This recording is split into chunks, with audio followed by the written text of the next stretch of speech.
Assalamualaikum warahmatullahi wabarakatuh. Perkenalkan, nama saya Lu'luh Humam Sukoco, NPM 19380060.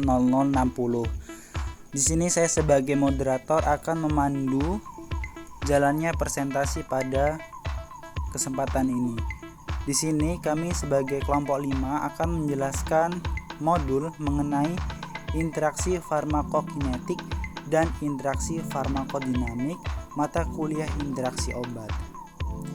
Di sini kami kelompok 5 beranggotakan Randiko dengan NPM 18380078, Zuliana Lubis 18380112, Koirunisa 19380054, Karisma Budi Utami 19380055, Lintang Imtitsal Nabila 19380057, Lisa Angelia 19380058, Liza Lorenza 19380059, Luluh Humam Sukoco 19380060, Maduri Khairola 19380061 dan Maharatu Apriska 19380062. Baik, di sini saya akan menjelaskan mengenai apa itu interaksi obat. Jadi menurut pengertiannya, interaksi obat dapat didefinisikan sebagai modifikasi efek suatu obat akibat obat lain yang diberikan pada awalnya atau diberikan bersamaan atau bila dua atau lebih obat berinteraksi sedemikian rupa sehingga keefektifan atau toksisitas satu obat lebih akan berubah. Interaksi obat merupakan suatu faktor yang dapat mempengaruhi respon tubuh terhadap pengobatan. Obat dapat berinteraksi dengan makanan atau minuman, zat kimia atau dengan obat lain. Dikatakan terjadi interaksi apabila makanan, minuman, zat kimia dan obat lain tersebut mengubah efek dari suatu obat yang diberikan bersamaan atau hampir bersamaan. Beberapa obat sering diberikan secara bersamaan pada penulisan resep, maka mungkin terdapat obat yang kerjanya berlawanan. Obat pertama dapat memperkuat atau memperlemah, memperpanjang atau memperpendek kerja obat kedua. Interaksi obat harus lebih diperhatikan karena interaksi obat pada terapi obat dapat menyebabkan kasus yang parah dan tingkat kerusakan pada pasien. Dengan demikian, jumlah dan tingkat keparahan kasus terjadinya interaksi obat dapat dikurangi. Kejadian interaksi obat yang mungkin terjadi diperkirakan berkisar antara 2,2% sampai 30% dalam penelitian pasien rawat inap di rumah sakit dan berkisar antara 9,2% sampai 70,3% dalam pasien yang ada di masyarakat. Kemungkinan tersebut sampai 11,1% pasien yang benar-benar mengalami gejala yang diakibatkan oleh interaksi obat. Pada kali ini kelompok kami akan membahas mengenai interaksi farmakokinetik dan juga interaksi farmakodinamik. Namun sebelumnya, menurut jenis mekanisme kerjanya, interaksi obat dapat dibedakan menjadi 3, yaitu interaksi farmaseutik, interaksi farmakokinetik, dan interaksi farmakodinamika. Selanjutnya, di sini rekan saya akan menjelaskan mengenai pengertian interaksi farmakokinetik yang akan dijelaskan oleh Lintang Imtitsal. Kepada Lintang dipersilahkan. Perkenalkan, nama saya Lintang Imtitsal Nabila, NPM 19380057, akan menjelaskan pengertian interaksi farmakokinetik. Interaksi farmakokinetik yaitu interaksi yang terjadi apabila satu obat mengubah absorpsi, distribusi, metabolisme, atau ekskresi obat lain. Dengan demikian, interaksi ini meningkatkan atau mengurangi jumlah obat yang tersedia dalam tubuh untuk dapat menimbulkan efek farmakologinya. Tidak mudah untuk memperkirakan interaksi jenis ini dan banyak diantaranya hanya mempengaruhi pada sebagian kecil pasien yang mendapat kombinasi obat-obat tersebut. Interaksi farmakokinetik yang terjadi pada satu obat belum tentu akan terjadi pula dengan obat lain yang sejenis, kecuali jika memiliki sifat-sifat farmakokinetik yang sama. farmakokinetik dalam praktik terapeutik obat harus dapat mencapai tempat kerja yang diinginkan. Dalam beberapa hal, obat dapat diberikan langsung pada tempat kerjanya, seperti pemberian topikal obat antiinflamasi pada kulit atau membran mukosa yang meradang, atau obat harus diabsorpsi dari tempat pemberiannya ke dalam darah dan didistribusikan ke tempat kerjanya.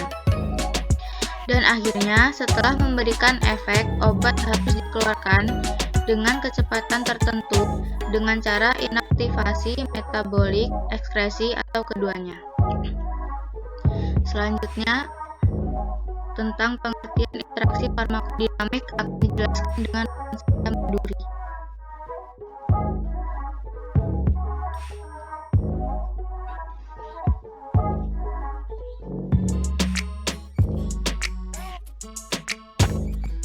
Perkenalkan, nama saya Maduri Charmala, NPM 193800. Ini mempresentasikan pengertian dari interaksi farmakodinamik.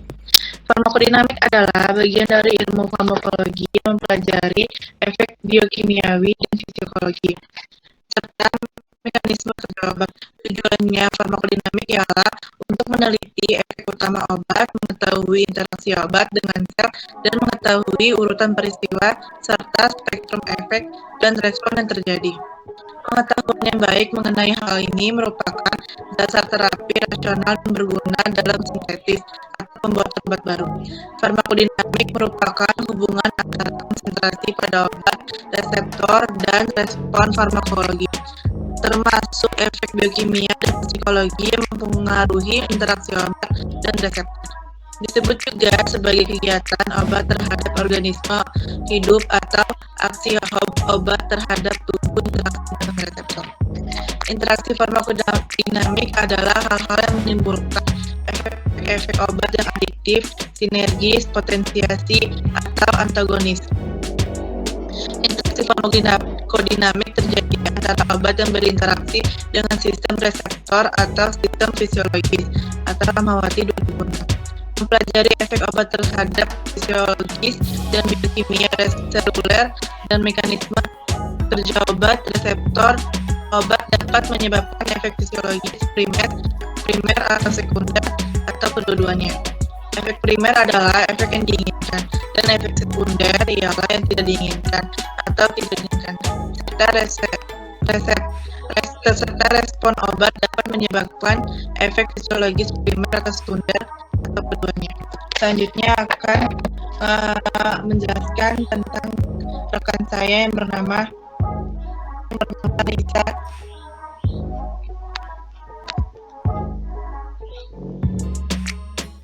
Baiklah, di sini saya akan menjelaskan tentang pembahasan dari jurnal yang berjudul Identifikasi Interaksi Obat-obat Potensial pada Pasien Gagal Ginjal Kronis Rumah Sakit Gatot Subroto. Kasus ini telah kita ketahui pada jurnal tersebut dapat disimpulkan bahwa pencegahannya dapat dilakukan dengan cara yang pertama, yaitu jangan menggunakan atau mengkonsumsi furosemid dengan asam folat secara bersamaan, karena ini dapat mengakibatkan menurunnya kadar asam folat dengan meningkatkan klirensi. Yang kedua, jangan menggunakan atau mengkonsumsi amlodipin dengan secara bersamaan, karena dapat mengakibatkan berkurangnya efek amlodipin tersebut. Yang ketiga, jangan menggunakan atau mengkonsumsi omeprazol dan clopidogrel secara bersamaan, karena omeprazol merupakan obat golongan inhibitor kelompok, dan clopidogrel adalah antiplatelet. Menggunakan esteris inhibitor pompa proton baiknya pada pasien yang diobati dengan clopidogrel, karena jika inhibitor pompa proton diperlukan, bisa dihentikan alternatif yang lebih aman dengan lansoprazol atau pantoprazol. Jangan menggunakan atau mengkonsumsi bisoprolol dengan furosemid secara bersamaan karena dapat meningkatkan resiko hiperglikemia dan hiperglikiseridianemia pada beberapa pasien, khususnya pada pasien yang menderita diabetes. Yang selanjutnya yaitu penanganannya dapat kita lakukan dengan apabila secara klinis dapat menunjukkan toksisitas atau menurunkan efek terapi dari obat tersebut. Hal ini dapat dengan cara menghindari penggunaan polifarmasi yang tidak dibutuhkan. Contohnya penggunaan obat secara bersamaan, tetapi satu obat tersebut malah membuat obat yang satunya mengakibatkan suatu keburukan pada pasien yang konsumsinya. Cara mudah yaitu mengurangi frekuensinya dengan mengurangi jumlah obat yang diberikan oleh dokter tersebut.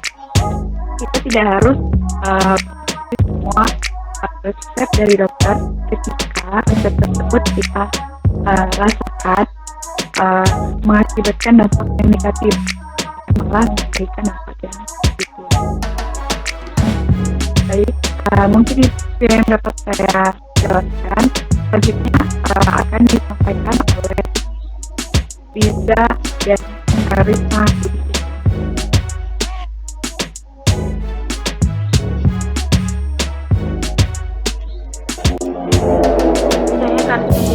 NPM 19380055. Ini saya mau menjelaskan tentang analisis interaksi obat pasien rawat inap anak di Rumah Sakit Paru. Beragam penelitian menunjukkan potensi interaksi obat terjadi ketika pasien hanya menerima resep obat. Hal ini terjadi pada pasien rawat jalan dan rawat inap. Dengan banyak kasus terjadinya efek samping serta perubahan khasiat dan terapi kombinasi obat, berdasarkan gambar pada jurnal diketahui tingkat kejadian interaksi obat yaitu mayor 15 6,53%, moderat 112 48,69% dan minor 103 48,78%. Interaksi mayor terbanyak adalah kombinasi rifampicin dengan isoniazid. Rifampicin dapat meningkatkan metabolisme isoniazid dengan cara induksi CYPS karena asetil isoniazid dari isoniazid diubah menjadi monoasetil hidrazin sehingga menghasilkan metabolit yang hepatole untuk membangun dinding bakteri. Kerja obat rifampicin adalah bersifat bakterisid, dapat membunuh kuman semi-dorman yang tidak dapat dibunuh oleh isoniazid.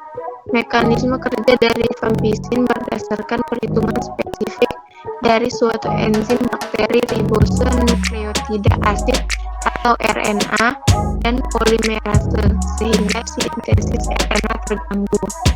Baik, materi selanjutnya akan dijelaskan oleh rekan saya Liza Lorenza.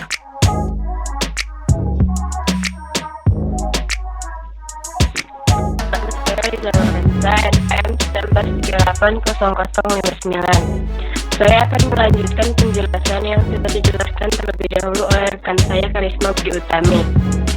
Jadi, rifampicin tidak boleh diberikan kepada pasien dengan kerusakan hepat, lansia, malnutrisi, anak di bawah umur 2 tahun. Berikut ada pencegahannya. Yang pertama, pencegahan dengan cara jangan mengkonsumsi 2 atau lebih obat secara bersamaan karena mempunyai potensi untuk terjadinya interaksi obat yang dimana respon obat dapat meningkat atau berkurang atau malah akan menimbulkan toksik.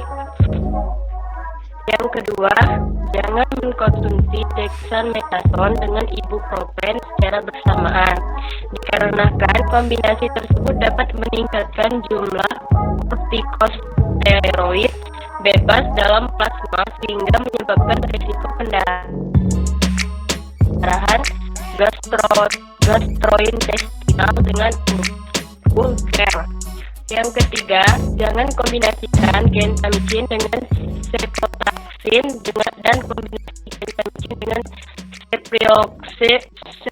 ceftriaxone dikarenakan gentamicin dapat menyebabkan nephrotoxic. Nah, yang keempat, jangan kombinasikan diazepam dengan dexamethasone. Dexamethasone akan menurunkan efek dari diazepam dengan mempengaruhi metabolisme hepatik isoenzim CYP3A4. Nah, selanjutnya penanganan. Sebaiknya perlu pembatasan penggunaan beberapa obat yang sebaiknya tidak diberikan bersamaan karena beberapa obat dapat menyebabkan toksisitas dan menurunkan atau merubah khasiat dari obat tersebut. Perlu perhatian khusus untuk beberapa penggunaan kombinasi obat-obatan. Selanjutnya, materi selanjutnya akan disampaikan oleh rekan saya Maharatu Apriska. Nama Maharatu Apriska, NPM 19380062. Selanjutnya saya akan membahas jurnal tentang kajian potensi interaksi obat anti-hipertensi pada pasien hipertensi primer di instalasi rawat jalan RSUD Luwu periode Januari sampai dengan Maret 2016. Pada jurnal ini, penelitian ini bertujuan untuk mengetahui interaksi obat anti-hipertensi berdasarkan jumlah pasien. Pada penelitian ini, dari 63 pasien teridentifikasi sebanyak 443 interaksi obat. Interaksi obat yang terjadi paling banyak termasuk kategori interaksi obat dengan mekanisme farmakodinamik dengan jumlah 53,0%. Sementara selebihnya termasuk kategori interaksi obat dengan mekanisme farmakokinetik 46,96%. Interaksi farmakodinamik. Interaksinya terjadi antara furosemid dan remiviril termasuk farmakodinamik sinergis. Kombinasi remiviril dan furosemid umumnya aman dan efektif. Juga dapat menyebabkan hipokalemia. Interaksi antara candesartan dan spironolakton termasuk interaksi farmakodinamik sinergis. Interaksi yang terjadi antara amlodipin dan gliseril trinitrat serta amlodipin dan isosorbit dinitrat yaitu interaksi farmakodinamik sinergis.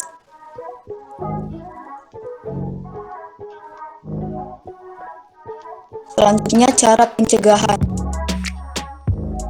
Pertama, seringkali dipicu oleh perilaku tidak sehat, berhenti merokok dan konsumsi alkohol, dan depresi. Kedua, pengontrolan tekanan darah perlu dilakukan untuk menghindari hipertensi. Ketiga, memerlukan penyesuaian dosis. Keempat, disarankan untuk monitoring kadar kalsium. Cara penanganan untuk penanganan hipotensi untuk mengurangi dosis spironolakton dan atau menggunakan dosis awal lebih rendah dari dosis candesartan pada semua pasien yang mengkonsumsi diuretik. Terapi dengan inhibitor ACE harus dimulai dengan dosis yang sangat rendah. Mengurangi kadar aldosteron yang menghasilkan retensi kalium.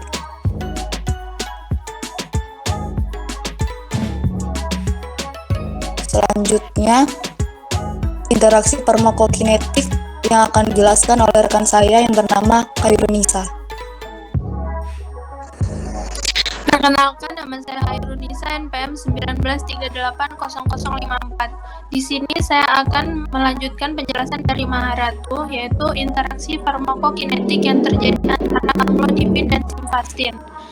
Menunjukkan bahwa amlodipin secara signifikan meningkatkan AUC-HMG-CoA reduktase inhibitor setelah pemberian simvastatin. Karena obat ini sering digunakan bersamaan untuk pasien dengan hipertensi dan hiperkolesterolemia. Selanjutnya, cara pencegahan yaitu hindari dosis simvastatin lebih dari 20 mg per hari dan pantau tanda keracunan seperti myositis dan rhabdomyolysis. Sedangkan cara penanganan yaitu Dengan penggunaan kombinasi simvastatin amlodipin disarankan agar pengobatan pada pasien hipertensi dimulai dengan dosis statin serendah mungkin. Selanjutnya akan dijelaskan oleh rekan saya yaitu Kak Zuliana. Selanjutnya, saya Juliana Lubis, NPM 18380-112, ingin mempresentasikan kajian interaksi obat pada pasien diabetes mellitus tipe 2 dengan hiperlipidemia di RSUD Matahir Jambi. Diabetes mellitus merupakan suatu kelompok penyakit metabolik dengan karakteristik hiperglikemia yang terjadi karena kelainan sekresi insulin. Hasil penelitian dapat diperkirakan bahwa pada kenyataannya, umur dewasa terutama umur 45 tahun ke atas memiliki resiko tinggi diabetes mellitus tipe 2 dengan komplikasi. Menurut WHO, Indonesia menempati urutan keempat dengan jumlah penderita terbesar di dunia setelah India, dengan prevalensi 8,6% dari total penduduk. Faktor resiko terjadinya diabetes mellitus tipe 2 dalam perjalanan penyakit diabetes mellitus dapat terjadi komplikasi akut dan menahun. Dari 100% dievaluasi, hanya 17% yang tidak mengalami komplikasi. Selanjutnya akan dijelaskan oleh rekan saya Randiko.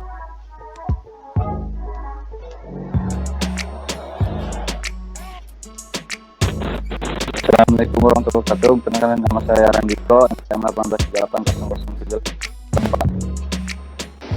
Pencegahan dan menenangkan dengan cara: 1. Jangan menggunakan mengonsumsikan insulin karena dapat keadaan menurun berat badan cepat. Hiperglikemia berat dan ketosis. Jangan menggunakan mengonsumsi substansi karena dapat merupakan senyawa yang paling efektif dan paling baik toleransi untuk mengobati dislipidemia.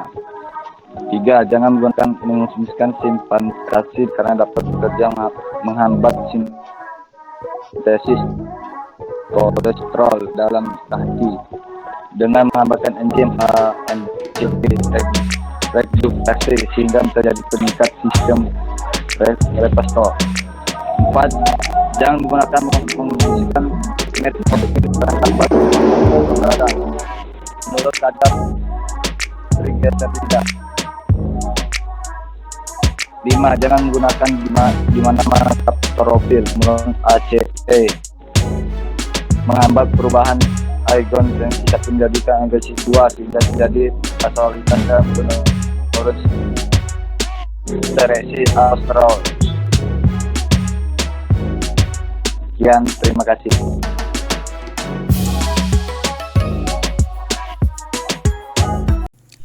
Baik, itulah presentasi yang telah kami sampaikan. Dari pemaparan yang telah disampaikan oleh anggota kelompok 5, maka dapat disimpulkan bahwasanya interaksi farmakokinetik yaitu interaksi yang terjadi apabila suatu obat mengubah absorpsi, distribusi, metabolisme, atau ekskresi obat lain. Dan interaksi farmakodinamik adalah hal-hal yang menimbulkan efek-efek obat yang aditif, sinergis, potensiasi, atau antagonis. Itulah presentasi yang dapat kami sampaikan. Semoga apa yang kami sampaikan dapat bermanfaat. Kami akhiri. Wassalamualaikum warahmatullahi wabarakatuh.